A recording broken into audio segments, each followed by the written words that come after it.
कल आप लोगों से एक प्रश्न पूछा गया था कि तूली कर किस परमार शासक ने लगाया था। तो आपने तो किसी ने उत्तर दिया नहीं। मैं आपको बताता हूँ तूली कर किस परमार शासक ने लगाया था। तो तूली कर जो हमारा लगाया था वो लगाया था परमार वंश के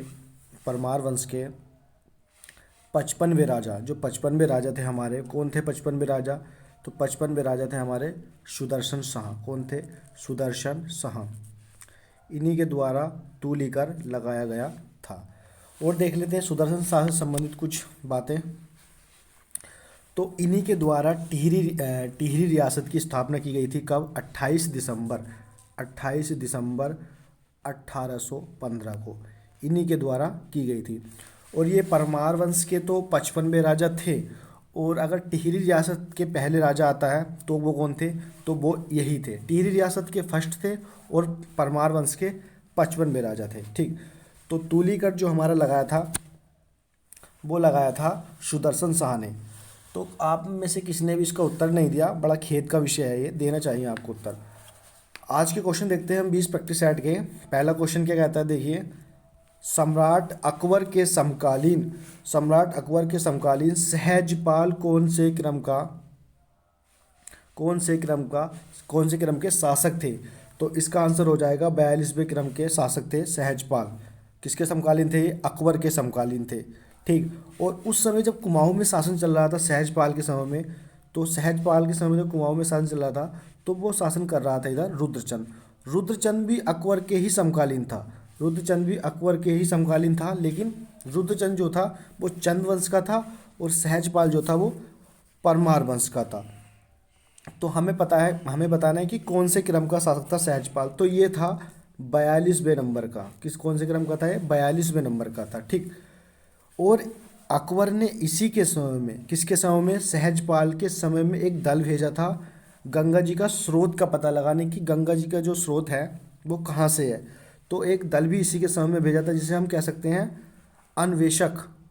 अन्वेषक भी इसी के समय में भेजा गया था। मतलब उस समय जो परमार वंश का राजा था वो सहजपाल था।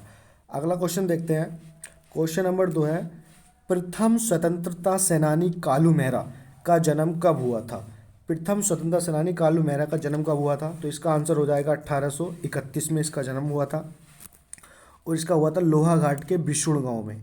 कहाँ हुआ था? लोहाघाट के बिशुण गांव में इसका जन्म हुआ था। और मृत्यु हुई थी इसकी 1906 में। 1906 में इनकी मृत्यु हुई थी। किनकी? कालू मेहरा की। और कालू मेहरा ही ऐसे व्यक्ति थे जो उत्तराखंड से प्रथम स्वतंत्रता सेनानी थे, जो 1857 क्रांति में भाग लेने वाले थे। प्रथम स्वतंत्रता सेनानी थे ये। प्रथम स्वतंत्रता सेनानी थे। ठीक। और जब इन्हें 1857 क्रांति में आमंत्रित किया गया था, क्योंकि इन्हें आमंत्रित किया गया था, तो अवध के नवाब थे वाजिद अली शाह। कौन थे? अवध के नवाब वाजिद अली शाह। तो इस चीज़ का भी हम ध्यान रखेंगे, अवध के नवाब वाजिद अली शाह। तो क्वेश्चन आ सकता है कि किनके द्वारा 1857 क्रांति में कालू मेहरा को आमंत्रित किया गया? तो वो कौन हो जाएंगे? वाजिद अली शाह। और कहाँ के नवाब थे ये? हमारे अवध के या लखनऊ के। अगला क्वेश्चन देखते हैं हम। क्वेश्चन नंबर 3 है, टंकर पर्वत कहाँ स्थित है? तो टंकर पर्वत कहाँ स्थित है? इसका आंसर क्या हो जाएगा हमारा? जागेश्वर। जागेश्वर जो है हमारा ये वाला, ये जटागंगा नदी के किनारे है। जटागंगा नदी के किनारे हैं। और कहाँ आता है? ये बागेश्वर में आता है। और यहाँ पर क्या है? 124 छोटे बड़े मंदिरों के समूह हैं। कितने? 124। ठीक। और ये जागेश्वर में हमारा पड़ता है। और जागेश्वर कहाँ आता है? हमारा अल्मोड़ा में। क्वेश्चन नंबर 4 देखते हैं हम अगला। दारुक वन किसका प्राचीन नाम है? तो दारुक वन किसका प्राचीन नाम है? तो इसका आंसर हो जाएगा हमारा जागेश्वर का प्राचीन नाम है दारुक वन। ठीक। और मैंने ऊपर आपको बता ही दिया है जागेश्वर के बारे में। ठीक। अगला क्वेश्चन देखते हैं हम। Question number 5। क्वेश्चन नंबर 5 कहता है कि किस मंदिर की शैली राजस्थान के सोलंकी मंदिर निर्माण शैली से मिलती है? तो इसका सही आंसर क्या हो जाएगा हमारा? आदि बद्री। आदि बद्री जो मंदिर है चमोली में, इसका स्थानीय नाम क्या है? नोठा। तो इसी से मैच खाती है। ठीक। अगला क्वेश्चन देखते हैं हम। क्वेश्चन नंबर 6 कहता है कि देवभूमि बुग्याल राज्य में कहाँ अवस्थित है? तो इसका आंसर क्या हो जाएगा हमारा देवभूमि बुग्याल का? इसका आंसर हो जाएगा हमारा उत्तरकाशी। क्या हो जाएगा इसका आंसर हमारा? उत्तरकाशी में। और उत्तरकाशी में और भी बुग्याल जैसे हो गया दयारा, बड़ा फेमस बुग्याल है यहाँ पे वाटर फेस्टिवल खेला जाता है। ठीक, तो ये कहाँ हो गया हमारा, उत्तरकाशी में। अगला क्वेश्चन देखते हैं हम, क्वेश्चन नंबर 7। क्वेश्चन नंबर 7 क्या कहता है कि बोग गुफा राज्य में कहाँ स्थित है। तो बोग गुफा राज्य में कहाँ स्थित है बोग गुफा, तो ये कहाँ हमारी बोग गुफा, तो ये हमारी सीधी पिथौरागढ़ में। इस चीज़ का ध्यान रखेंगे। और देखते हैं दो गुफा पिथौरागढ़ में, एक तो है सुमेरु गुफा, सुमेरु गुफा है, और एक है सुवेधम गुफा, सुवेधम गुफा भी है पिथौरागढ़ में। और एक बड़ी फेमस गुफा है गंगोली हाट साइड में, उसका नाम है भुवनेश्वरी गुफा। क्या नाम है उसका, भुवनेश्वरी गुफा। तो यहाँ से हमें 3-4 फैक्ट चल गए पता है। ये गंगोली हाट में आती है, पिथौरागढ़ का नीचे का इलाका है ये वाला। ठीक, तो बोग गुफा कहाँ हो गई हमारे, तो बोग गुफा हो गई हमारे पिथौरागढ़ में। अगला क्वेश्चन देखते हैं हम, क्वेश्चन नंबर 8। क्वेश्चन नंबर 8 क्या कहता है, क्वेश्चन नंबर 8 कहता है किन लोगों की चौपाल को रांग वांग कुंडी कहते हैं।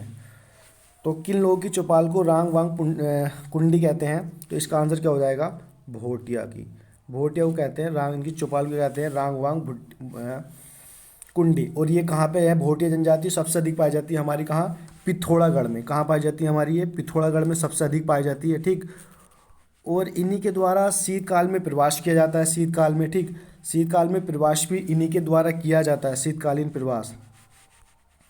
शीतकालीन में ये अपने क्या चले जाते हैं एक स्थान से दूसरे स्थान पर। और अगर क्वेश्चन और आता है कि सबसे अधिक साक्षरता वाली कौन सी जनजाति है, तो उसका भी ध्यान रहेंगे। सबसे अधिक साक्षर जो है वो भी हमारी क्या है, भोटिया ही है। और मध्य हिमालय की सबसे बड़ी जनजाति भी हमारी कौन सी हो गई, भोटिया हो गई। कौन सी हो गई, मध्य हिमालय की सबसे बड़ी जनजाति भी यही है, कौन सी है, भोटिया। तो आप लोग यहाँ से 3-4 फैक्ट ध्यान रखेंगे। ऋतु प्रवास किसके द्वारा किया जाता है, भोटिया के द्वारा। मध्य हिमालय की सबसे बड़ी जनजाति कौन सी हो गई, भोटिया हो गई। सबसे अधिक ये लोग कहाँ जाते हैं, पिथौरागढ़ में। इस टाइप के आप क्वेश्चन याद रखेंगे। और चौपाल को क्या कहते हैं, रांग वांग कुंडी कहते हैं। ठीक, रांग वांग कुंडी, किसी दिन पूरा टॉपिक देखेंगे भोटिया के ऊपर, फिलहाल यहाँ से काम चलाते हैं।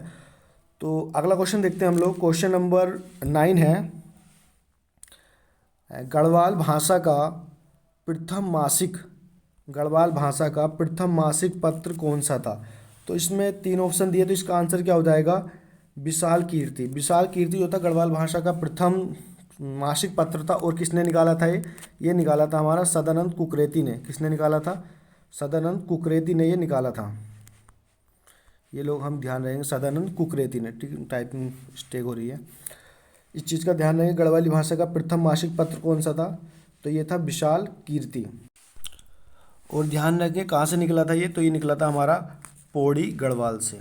ठीक, पौड़ी गढ़वाल से निकला। क्वेश्चन नंबर 10 देखते हैं हम। क्वेश्चन नंबर 10 क्या कहता है, क्वेश्चन नंबर 10 कह रहा है आपका इलाहाबाद हाई कोर्ट द्वारा कूली बेगार पर प्रतिबंध कब लगाया गया था। तो ऑप्शन में 1904 है और 1921 में, आप डाउट मत खाना। तो इसका आंसर क्या हो जाएगा हमारा, 1904 में। तो इलाहाबाद हाई कोर्ट द्वारा इसे अवैध घोषित कर दिया गया कब, 1904 में।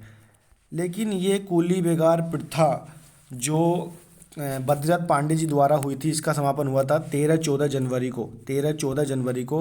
और 1921 में, 13-14 जनवरी 1921 में मकर संक्रांति के अवसर पर जितने भी उसमें सारा लेखा जोखा होता था कूली बेगार प्रथा का, वो सारे के सारे रजिस्टर 40,000 वहाँ पे लोग एकत्रित थे, उन्होंने सरयू में बहा दिए थे। कहाँ बहा दिए थे, सरयू नदी में। इस चीज़ का हम ध्यान देंगे। लेकिन एक संवैधानिक रूप में मतलब जो इसे ख़त्म की गई एक, तो वो 1923 में की गई। मतलब यहाँ से इन लोगों द्वारा कर दी गई, लेकिन इसे तरीके से कब ख़त्म किया गया, कानून के अकॉर्डिंग, तो वो किया गया 1923 में।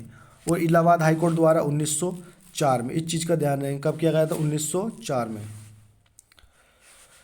क्वेश्चन नंबर अगला देखते हैं, उत्तराखंड में पर्वत नीति, उत्तराखंड में पर्वत नीति कब लागू की गई। तो इसका आंसर क्या हो जाएगा हमारा, सीधा सीधा 2008 में पर्वत नीति है लागू की गई। कब की गई, 2008 में।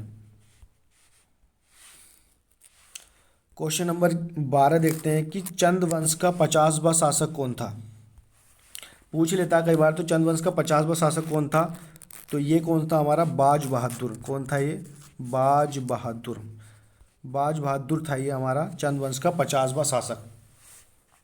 ध्यान रखना, इसी ने जो देवालियों के लिए भूमि दी थी, जिसका नाम हम लोगों ने जो पढ़ा है इतिहास में, उसका नाम क्या था, गूठ भूमि। गूठ भूमि देवालियों के लिए दी गई जाती थी।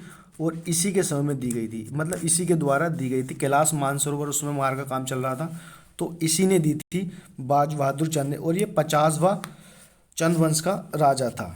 ठीक, क्वेश्चन नंबर 13 देखते हैं। क्वेश्चन नंबर 13 है कि गुघाल मेला, गुघाल मेला कहाँ लगता है? तो इसमें 4 ऑप्शन दे रखे हैं, तो इसका सही आंसर क्या हो जाएगा गुघाल मेले का? तो इसका सही आंसर हो जाएगा कहाँ हमारा? ज्वालापुर में। और ज्वालापुर कहाँ स्थित है ये? तो ये स्थित है हमारा हरिद्वार में। ज्वालापुर, लक्सर, झबरेड़ा, खानपुर, ये सब तहसील है वहाँ की। पहले क्वेश्चन आते थे इस तरीके तहसील वाले, लेकिन अब नहीं बनते। लेकिन गुघाल मेला थोड़ा हटके है, तो मैंने बताया कहाँ स्थित है, ज्वालापुर में, ज्वालापुर हरिद्वार में। क्वेश्चन नंबर क्वेश्चन नंबर हम लोग 14 देखते हैं। क्वेश्चन नंबर 14 है कोठारी व चोखम दून कहाँ स्थित है? कोठारी व चोखम दून कहाँ स्थित है? तो इसका सीधा सीधा आंसर क्या हो जाएगा हमारा? पौड़ी गढ़वाल में। पौड़ी गढ़वाल में है कोठारी और चोखम दून। चोखम एक पर्वत भी है, ध्यान रखना, चोखम पर्वत भी है। तो ये कहाँ था हमारा? तो ये है हमारा चमोली में।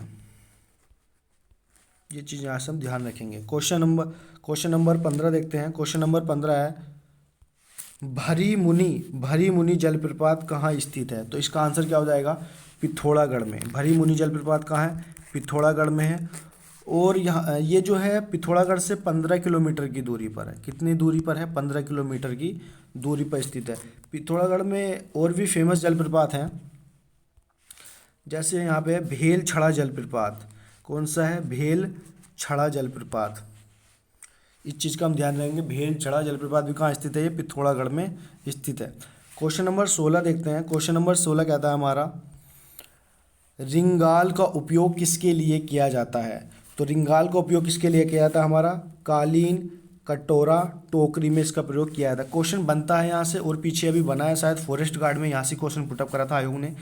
तो रिंगाल का उपयोग जो किया जाता है कालीन, कटोरा, टोकरी में किया जाता है।